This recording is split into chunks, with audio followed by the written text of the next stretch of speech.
Bienvenido a tu programa Testigos de la Fe.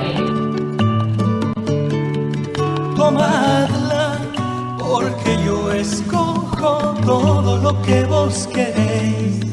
Tomadla, porque yo escojo todo lo que vos queréis. Si vives santamente, morirás santamente.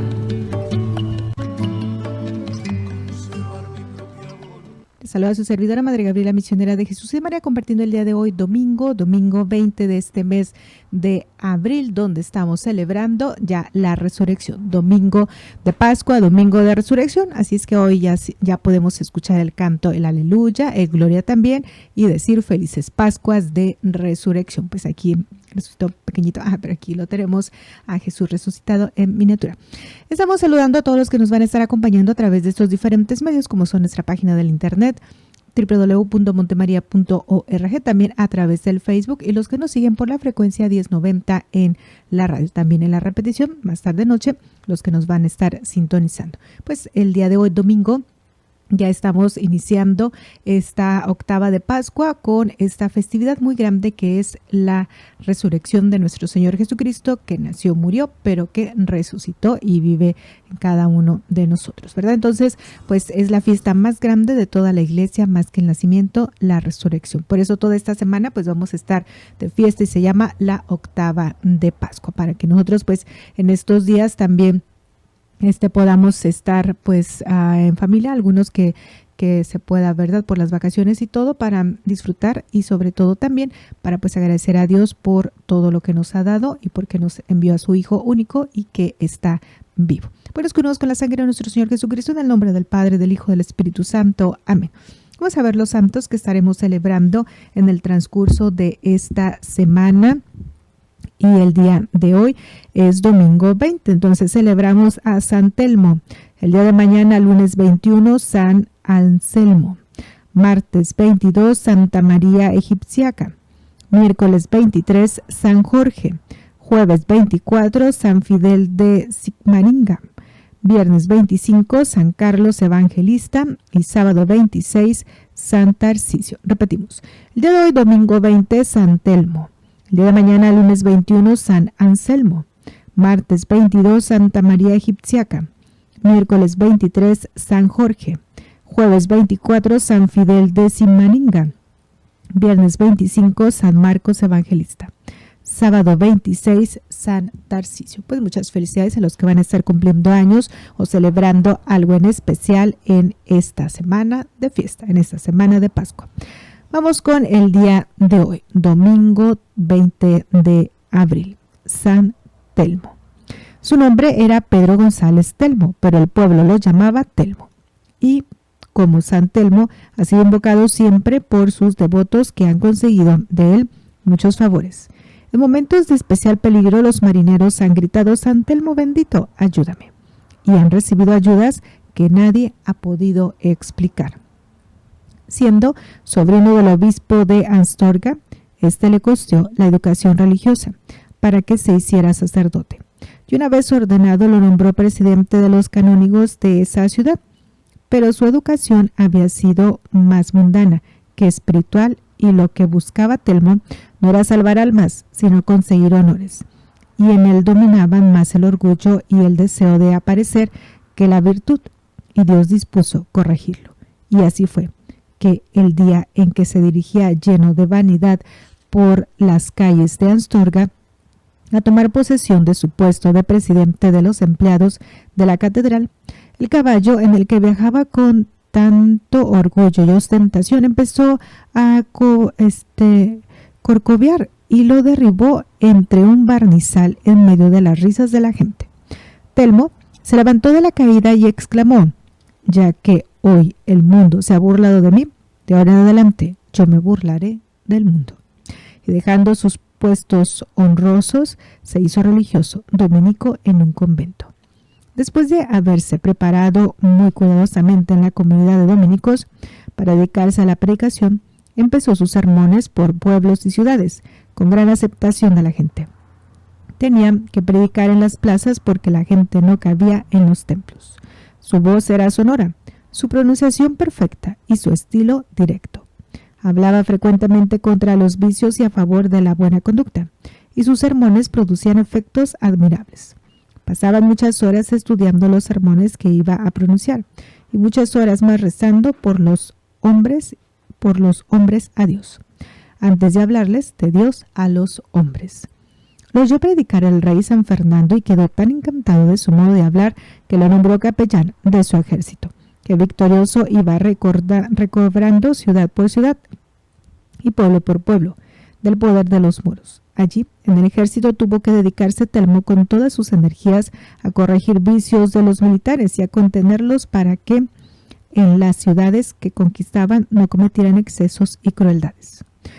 Un día, unos militares disgustados dispusieron a armarle una trampa a su casidad y le enviaron una mujer hermosa y corrompida, a que tratara de hacerlo ofender a Dios. Cuando el santo vio que llegaba impúdicamente a su habitación, no teniendo otro remedio de alejarla, prendió fuego a los materiales que allí lo rodeaban y entre llamas y humos hizo salir huyendo a la corruptora. Los militares jóvenes de las altas clases sociales se sintieron muy molestos por los sermones de Telmo en el ejército, porque no les toleraba sus vicios y maldades, y se propusieron amargarle la vida lo más posible.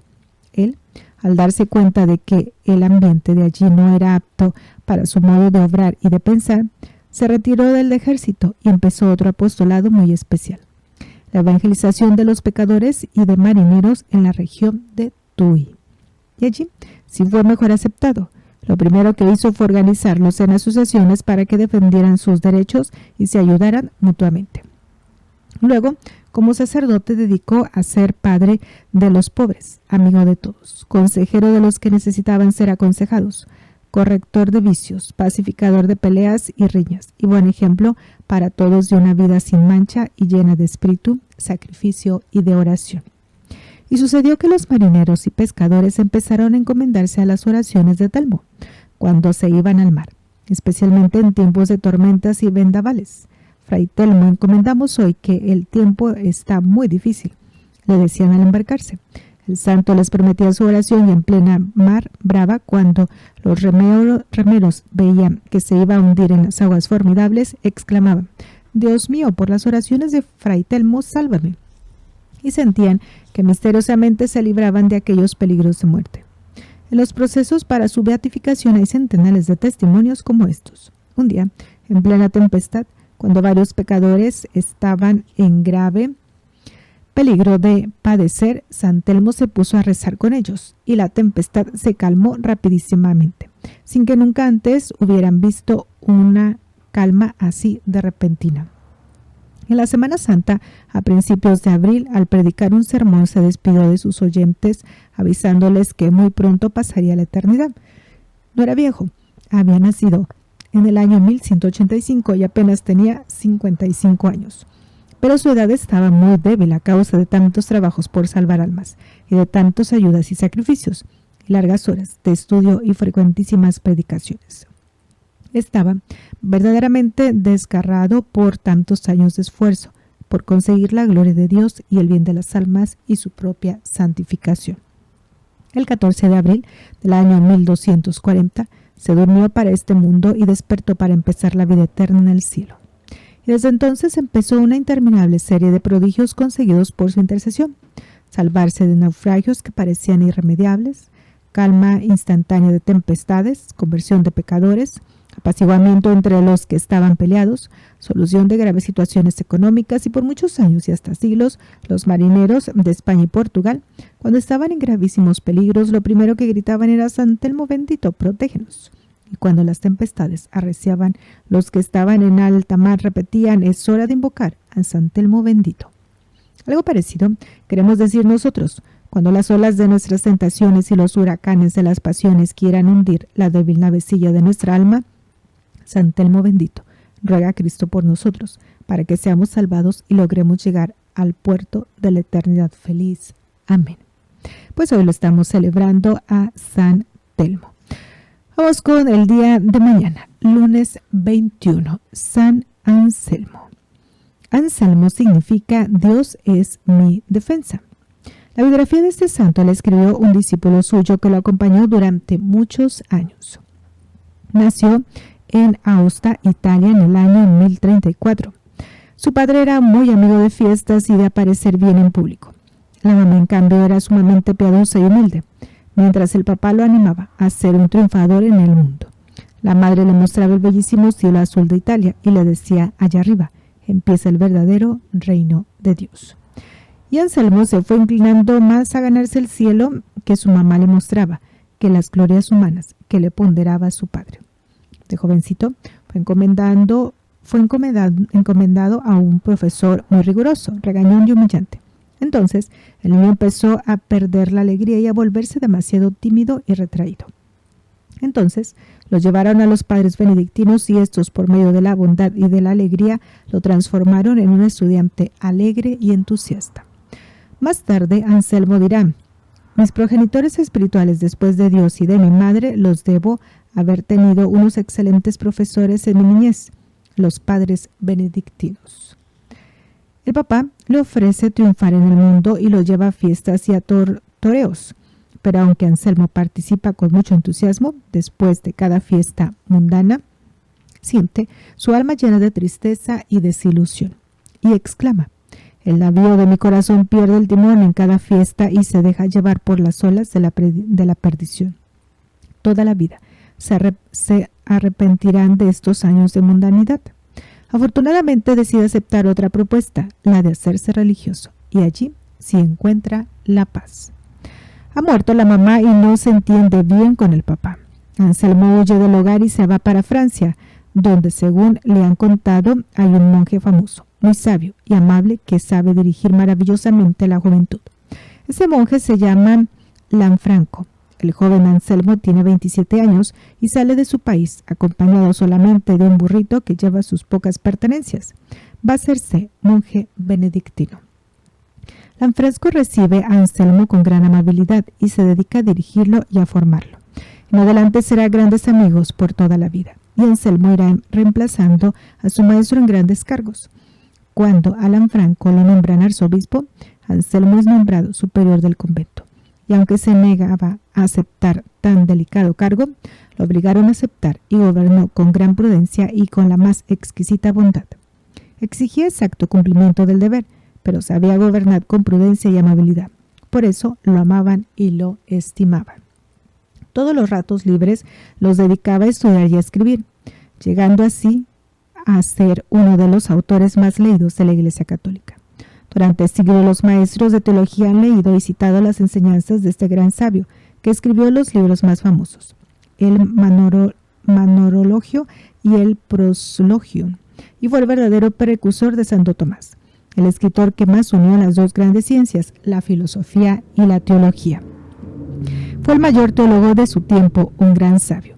Su amigo Lanfranco, arzobispo de Canterbury, murió muy pronto, más por angustias que por las persecuciones del gobierno, que por viejo o por enfermedad. Y entonces el Papa nombró para reemplazarlo a San Anselmo. Casi se desmaya del susto al recibir el nombramiento, pero tuvo que obedecer. El rey Guillermo quería nombrar el mismo obispos y sacerdotes. Anselmo se lo opuso, diciéndole que esto era un derecho exclusivo de la Iglesia Católica.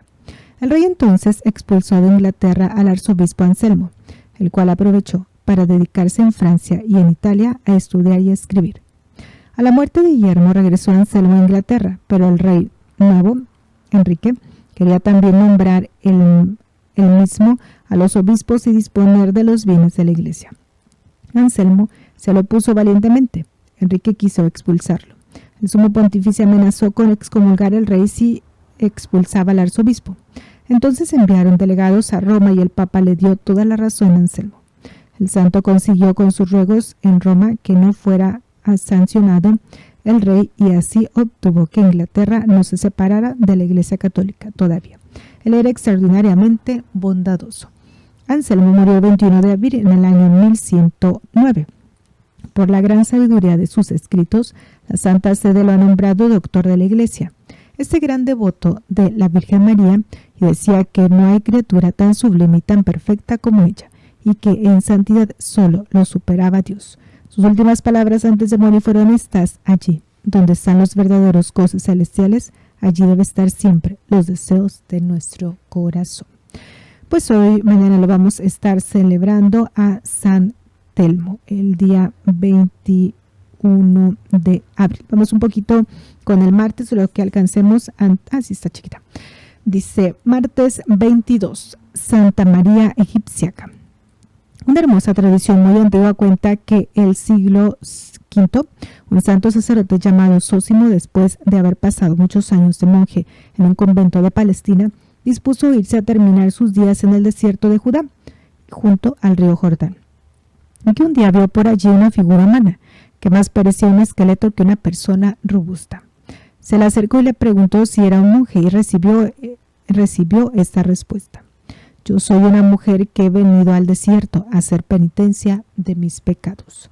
Dice la antigua tradición que aquella mujer le narró la siguiente historia.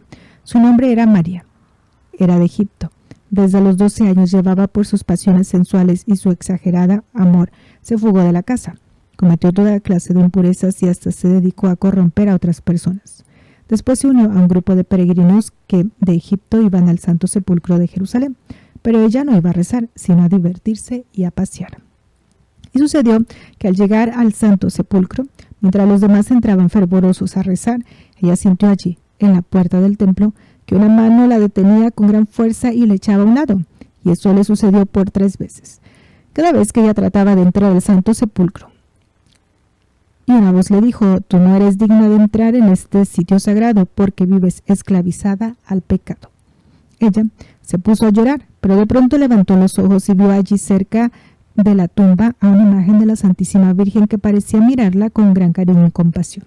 Entonces la pecadora se arrodilló rezando y le dijo: Madre, si me es permitido entrar en el templo santo, yo te prometo que dejaré esta vida de pecado y me dedicaré a una vida de oración y penitencia.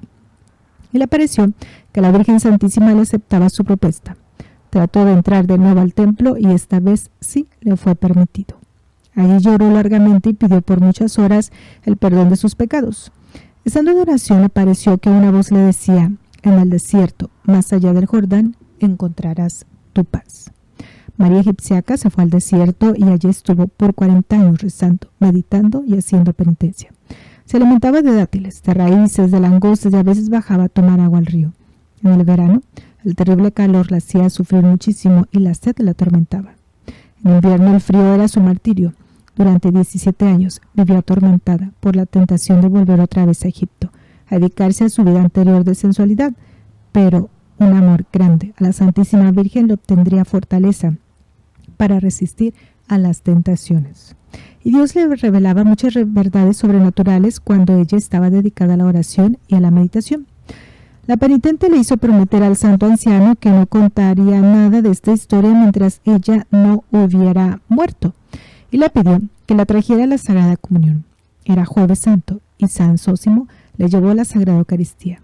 Quedaron de encontrarse el día de Pascua, pero cuando el santo volvió, la encontró muerta, sobre la arena, con esta inscripción en un pergamino: Padre Zósimo, he pasado la eternidad el Viernes Santo, día de la muerte del Señor. Contenta de haber recibido su santo cuerpo en la Eucaristía, ruegue por esta pobre pecadora y devuélvale a la tierra este cuerpo, que es polvo y en polvo tiene que convertirse. El monje no tenía herramientas para hacer la sepultura, pero entonces llegó un león y con sus garras abrió una sepultura en la arena y se fue.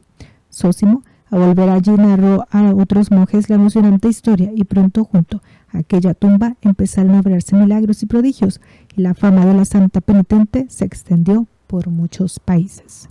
San Alfonso de Ligorio y muchos otros predicadores narraron muchas veces y dejaron escrita en su libro la historia de María Egipciaca, como un ejemplo de lo que obra en su alma pecadora de intercesión de la Santísima Madre del Salvador, la cual se dirige también a interceder por nosotros, la cual se digna también a interceder por nosotros pecadores, para que abandonemos nuestra vida de maldad y empecemos desde ahora una vida de penitencia y santidad.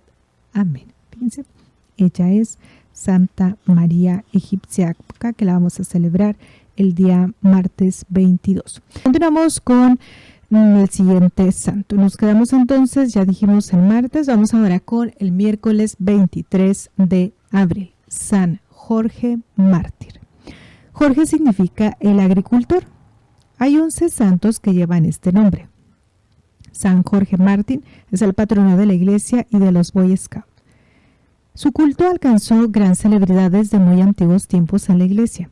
La iglesia de Oriente lo llama el Gran Mártir. En tiempos de las cruzadas, el rey Ricardo Corazón de León se convenció en Tierra Santa de que San Jorge tenía el gran poder de interceder a favor de los que invocaban y llevó su devoción a Europa, especialmente a Inglaterra. Las antiguas tradiciones decían lo siguiente acerca de este santo. Nacido en Lida, Palestina, la tierra de Jesús. Era hijo de un agricultor muy estimado. Entró al ejército y llegó a ser capitán. Se hizo famoso porque al llegar a una ciudad de Oriente se encontró con que un terrible caimán o dragón o tiburón devoraba a mucha gente y nadie se atrevía a acercársele. San Jorge lo atacó valientemente y acabó con tan feroz animal. Y reuniendo a todos los vecinos que estaban llenos de admiración y de emoción, les habló muy hermosamente de Jesucristo y obtuvo que muchos de ellos se hicieran cristianos. Pero el embajador Diocleciano mandó que todos tenían que adorar ídolos o dioses falsos y prohibió adorar a Jesucristo. El capitán Jorge declaró que él nunca dejaría a Cristo y que jamás adoraría ídolos. Entonces, el emperador declaró pena de muerte contra él. De paso, para ir al sitio del martirio, lo llevaron al templo de los ídolos para ver si los adoraban. Pero en su presencia varias de esas estatuas cayeron derribadas por el suelo, y mientras lo azotaban, él se acordaba de los azotes que le dieron a Jesús, y no abría la boca, y sufría todo por nuestro Señor sin gritar ni llorar. Muchos al verlo exclamaban, es valiente, en verdad que vale la pena ser seguidor de Cristo. Cuando lo iban a matar decía, Señor, en tus manos encomiendo mi alma. Él siempre rezaba y Dios siempre lo escuchaba. Al oír la noticia de que ya le iban a cortar la cabeza, se puso muy contento porque él tenía muchos deseos de ir al cielo, a estar junto a nuestro Señor Jesucristo. Hasta aquí la sencilla narración de los antiguos. Ya desde el siglo VI se le tenía gran veneración en Oriente. Que Dios nos conceda valor, como a San Jorge, para luchar contra el dragón infernal, vencerlo y no permitirle que nos esclavice con sus tentaciones. Amén. Vamos ahora con el día jueves 24, San Fidel de Sigmaringa. Fidel significa el que es fiel, el que es digno de la fe. Nació en Sigmaringa, Alemania, en el año 1577. Tenía una inteligencia muy viva. Fue enviado a estudiar a la Universidad de Friburgo, donde obtuvo doctorado en ambos derechos. Luego llegó a ser profesor muy estimado de filosofía y letras. Durante 6 años fue encargado de la educación de varios jóvenes de las familias principales de Suabia, Alemania, a los cuales llevó por varios países de Europa para que conocieran la cultura y el modo de ser de las diversas naciones. Sus alumnos, que quedaban admirados del continuo un buen ejemplo de su profesor, en el cual no podían encontrar ni una palabra ni un acto que no fuera el buen ejemplo, lo que los otros gastaban en chucherías, él lo gastaba en dar limosna. Como abogado, Fidel se dedicó a defender gratuitamente a los pobres que no tenían con qué costearse un defensor. Su generosidad era tan grande que la gente lo llamaba el abogado de los pobres. Ya desde joven renunciaba a conseguir y estrenar trajes nuevos, y el dinero que con eso ahorraba lo repartía entre la gente más necesitada. Jamás en su vida de estudiante ni en sus años de profesional tomó licor, ni nadie lo vio en reuniones mundanas o que fueran peligro para la virtud. Sus compañeros de abogacía se admiraban de que este sabio doctor nunca empleara palabras ofensivas en los pleitos que sostenía. Sus contrarios sí las buscaban, y muy terribles. Un día, el abogado contrario a un pleito le ofreció en secreto una gran cantidad de dinero, con tal de que arreglaran los dos en privado y se le diera victoria al rico que había cometido la injusticia. Fidel se quedó aterrado al constatar lo fácil que es para un abogado el prestarse a trampas y vender su alma a Satanás por unas monedas, como lo hizo Judas, y dispuso dejar la abogacía y entrar de religioso capuchino. Tenía 35 años. Dividió sus importantes riquezas en 2 partes. La mitad la repartió a los pobres y la otra se la dio al señor obispo. para que hiciera un fondo para costear los estudios a seminaristas pobres. Con razón le pusieron después esta leyenda debajo de su retrato: Santo es Fidel y fue abogado, obra del poder divino. Mucho le costó ser capuchino y morir después martirizado. Habiendo sido tan rico y tan lleno de comodidades, se fue a vivir como el más humilde y pobre fraile capuchino. Le pedía constantemente a Dios que lo liberara de la tibieza, este vicio que lo hace a uno vivir sin fervor, ni frío ni caliente, descuidado en sus deberes religiosos y flojo para hacer obras buenas. Él le suplicaba a nuestro Señor que no lo dejara perder el tiempo en inutilidades y que lo empleara hasta lo máximo en propagar el reino de Dios. Le gustaba repetir la famosa frase de San Bernardo: sería una vergüenza que, siendo coronado de espinas mi capitán Jesucristo, en cambio yo que soy un soldado tuviera que vivir entre comodidades y sin hacer sacrificios. En Friburgo consiguió la conversión de muchos protestantes. La gente se quedó admirada cuando llegó la peste del cólera, pues se dedicaba de día y de noche a asistir gratuitamente a los enfermos que podía. Su austeridad o dominio de sí mismo era impresionantemente. Su fervor en la oración y en la Santa Misa conmovían a los que lo acompañaban. La gente veía en él una superioridad interior que les impresionaba. Su predicación conseguía grandes frutos porque era sencilla, clara, fácil, práctica, suave y amable, pero acompañada por la unción o fuerza de conmover que proviene de quien antes de predicar reza mucho por sus oyentes y después de la predicación sigue orando por ellos. Era tal el atractivo de sus sermones que hasta los mismos herejes iban a escucharlo. Por ese atractivo fue el que llenó de envidia y rabia a sus opositores y lo llevó a escogerlo a él entre todos los compañeros de misión para martirizarlo. Hay algo que a los santos les falla de manera impresionante: es la prudencia simplemente humana. Se anda haciendo cálculos para no exceder en lo de gastarse por el reino de Dios. Los santos no se miden, ellos se enamoran de Cristo y de su religión, y no se dedican a darse cuenta a cuentas gotas, sino que se entregan totalmente a la misión que Dios les ha confiado. Y esto le sucedió a Fidel. Cada poco le llegaban tarjetas como esta: recuerde que está predicando en tierra donde hay muchos protestantes, evangélicos, calvinistas y demás herejes. No hable tan claro en favor de la religión católica, si es que quiere seguir comiendo tranquilamente su sopa entre nosotros. Pero él seguía incansablemente enseñando el catecismo católico y previniendo a sus oyentes contra el peligro de las sectas de evangélicos y demás protestantes. Tenía que prevenir a sus ovejas contra los lobos que acababan con las devociones católicas. Al saber en Roma los grandes éxitos del padre Fidel, que con sus predicaciones convertía a tantos protestantes, lo nombraron jefe de un grupo de misioneros que tenían que ir a predicar en Suiza, miedo terrible de protestantes calvinistas. Lo enviaba la Sagrada Congregación para la propagación de la fe. Continuamos con este santo que quedamos todavía pendiente un poquito, y San Fidel de Sigmaringa. Continuamos, dice: en la ceremonia con la cual lo despedían solemnemente al empezar su viaje a Suiza, Fidel dijo en un sermón: presiento que voy a ser asesinado, pero si me mata, aceptaré con alegría la muerte por amor a Jesucristo, y la consideraré como una enorme gracia y una gran preferencia de nuestro Señor. Pocos días antes de ser martirizado, al escribir una carta a su lejano superior, termina así su escrito: su amigo Fidel, que muy pronto será pastor de gusanos.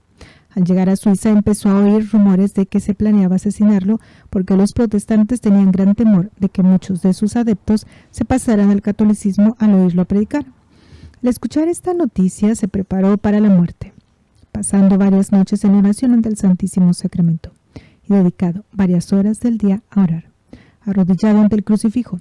La santidad de su vida lo tenía ya bien preparado para ser martirizado. El domingo, 24 de abril, se levantó muy temprano, se confesó y después de rezar varios salmos se fue al templo de Seguis, donde un numeroso grupo de protestantes se había reunido con el pretexto de que querían escucharlo, pero con el fin de acabar con él. Al subir al sitio del predicador, encontró allí un papel que decía: este será su último sermón. Hoy predicará por última vez. Se armó de valor y empezó entusiasta su predicación. El tema de su sermón fue esta frase de San Pablo: una sola fe, un solo Señor, un solo bautismo.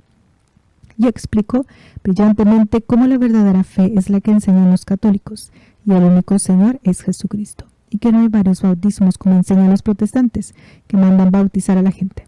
Aquellos herejes temblaban de furia en su interior y uno de los oyentes le disparó un tiro, pero equivocó la puntería. Fidel bajó del sitio desde donde predicaba y sintiendo que le llegaba el fin, se arrodilló por unos momentos ante una imagen de la Santísima Virgen. Quedó como en éxtasis por unos minutos y luego salió por una pequeña puerta por la sacristía detrás del templo. Los herejes lo siguieron a través del pueblo gritándole: renuncia a lo que dijo hoy en su sermón o lo matamos. Él respondió valientemente: he venido para predicar la verdadera fe y no para aceptar falsas creencias. Jamás renunciará a la fe de mis antepasados católicos. Aquel grupo de herejes dirigidos por un pastor protestante le gritaba: o acepta nuestras ideas o la matamos. Él contestó: ustedes verán lo que hacen. Yo me pongo en manos de Dios y en la protección de la Santísima Virgen. Pero piensen bien lo que van a hacer, no sea que después tengan que arrepentirse muy amargamente. Entonces lo atacaron con palos y machetes y lo derribaron por el suelo, entre un charco de sangre. Poco antes de morir alcanzó a decir: Padre, perdónalos. Era el 24 de abril del año 1622. Dios demostró la santidad de su mártir obrando maravillosos milagros junto a su sepulcro, y el primer milagro fue que el pastor protestante que acompañaba a los asaltantes se convirtió al catolicismo y dejó sus errores. El Papa Benedicto XIV lo declaró santo en el año 1746. San Fidel mártir, te encomendamos nuestros países tan plagados de protestantes, evangélicos, testigos de Jehová, mormones, etc., que le han quitado la devoción a nuestra gente y le van llevando al indiferencismo y a la herejía. Haz que, a ejemplo tuyo, se levanten por todas partes apóstoles católicos valerosos y santos que prevengan al pueblo y no lo dejen caer en las garras de estos lobos que asaltan al verdadero rebaño del Señor. Pues fíjese, él fue San Fidel. Vamos con el último que alcanzamos. Sí. Vamos con el día viernes 25 de abril, San Marcos Evangelista. San Marcos es el autor del segundo evangelio. Parece que su familia era dueña del lugar donde Jesús celebró la última cena, donde estaban los apóstoles reunidos el día de Pentecostés, cuando recibieron al Espíritu Santo en forma de lenguas de fuego. Era muy niño cuando Jesús predicaba y probablemente fue uno de los primeros bautizados por San Pedro el día de Pentecostés. Era primo de Bernabé y acompañó a este y a San Pablo en su primer viaje misionero que hicieron estos dos apóstoles, pero al llegar a regiones donde había muchos atracadores, donde según palabras de San Pablo había peligro de ladrones, peligro de asaltos en los caminos, peligro de asalto en la soledad, Marcos se atemorizó y se apartó de los dos misioneros y se volvió otra vez a su patria. En el segundo viaje Bernabé quiso llevar otra vez a su primo Marcos, pero San Pablo se opuso diciendo que no ofrecía garantías de perseverancia para resistir los peligros y dificultades del viaje. Y esto hizo que los dos apóstoles se separaran, se fuera cada uno por su lado a misionar. Después volverá a ser otra vez muy amigo de San Pablo. San Marcos llegó a ser el secretario y hombre de confianza de San Pedro. Como le escuchaba siempre los sermones que no eran sino recordar los hechos y palabras de Jesús, Marcos fue aprendiéndolos muy bien, y dicen que por este pedido de los cristianos de Roma escribió lo que acerca de Jesucristo había oído predicar al apóstol. Esto es lo que se llama el Evangelio según San Marcos. El Evangelio de San Marcos es como una repetición de lo que el apóstol Pedro predicaba. Es el más corto de los 4 evangelios. El de San Lucas tiene 1140 frases, el de Mateo 1068 y el de Juan 879. Y el de Marcos solamente 746 frases. Son 16 capítulos llenos de narraciones muy vivas, gráficas, salpicadas de detalles interesantes. Se propone no dejar de narrar lo que contribuye a hacer más llamativa la narración. Allí parece estar hablando un testigo ocular que se ha fijado en todo y lo repite con agrado. Es el reflejo de lo que San Pedro presenció y que se le ha quedado grabado en su memoria. Se fija más en los hechos de Jesús que en sus discursos. Sus narraciones son agradables por lo frescas y espontáneas. Parece un reportero gráfico narrando lo que sus ojos vieron y sus oídos escucharon. Presenta atractivos cuadros, gestos, miradas, sentimientos de Jesús. Dicen los especialistas que el Evangelio de San Marcos, mientras más se estudia, más se convence uno de que quien lo escribió era un verdadero artista de la narración, y que con este escrito contribuyó a que muchos millones de lectores se entusiasmaran por la persona de nuestro amable Salvador. Un sabio afirmó que el Evangelio de San Marcos es el libro más importante que se ha escrito, pues parece que fue el primer evangelio que se escribió y que de él sacaron mucho material los otros 3 evangelistas. San Marcos tiene 105 pasajes y de ellos aparecen 93 en Mateo y 85 en Lucas. De las 746 frases de Marcos, San Mateo reproduce 606 y copia 51% de las palabras que emplea Marcos, que no se encuentran ni en Mateo ni en Lucas. Por eso es que el Evangelio de San Marcos es un libro verdaderamente importante. San Pedro llama a Marcos en sus cartas hijo mío, y San Pablo, cuando escribe a Timoteo desde su prisión en Roma, le dice: tráiganme a Marcos porque necesito de su colaboración. Dicen los antiguos historiadores que fue un compañero muy apreciado por los 2 apóstoles. A San Marcos lo pintan con un león porque él era secretario de San Pedro, el cual dejó escrita esta frase: vuestro enemigo el diablo, como león rugiente, da vueltas alrededor de vosotros, buscando a quien atacar. Y porque su evangelio empieza hablando del desierto, y el león es considerado el rey del desierto. Dicen que San Marcos fue nombrado obispo de Alejandría en Egipto, y que allá en esa ciudad fue martirizado por los enemigos de la religión en un 25 de abril. La ciudad de Valencia, Italia, lo eligió como patrono y construyó en su honor una bellísima catedral de San Marcos. En honor de este gran santo leamos de vez en cuando alguna página de su hermoso y tan agradable evangelio. Así aumentaremos nuestro amor a Jesucristo. Pues ahí lo vamos a estar celebrando. Dijimos el día viernes 25 de abril, San Marcos Evangelista. Déjenme ver si alcanzamos poquitito. Nos falta nada más sábado 26 de abril, San Tarsiso. Creo que sí lo alcanzamos. Dice, sábado 26, San Tarsiso. San Tarsiso era un católico ayudante de los sacerdotes de Roma. Después de participar en una santa misa en las catacumbas de San Calixto, fue encargado por el obispo para llevar la Sagrada Eucaristía a los cristianos, que estaban en la cárcel, prisioneros por proclamar su fe en Jesucristo. Por la calle se encontró con un grupo de jóvenes paganos que le preguntaron por qué llevaba allí debajo su manto. Él no quiso decir. Los otros lo atacaron ferozmente para robarle la Eucaristía. El joven prefirió morir antes que entregar tan sagrado tesoro. Cuando estaba siendo apedreado, llegó un soldado cristiano y dejó a los atacantes.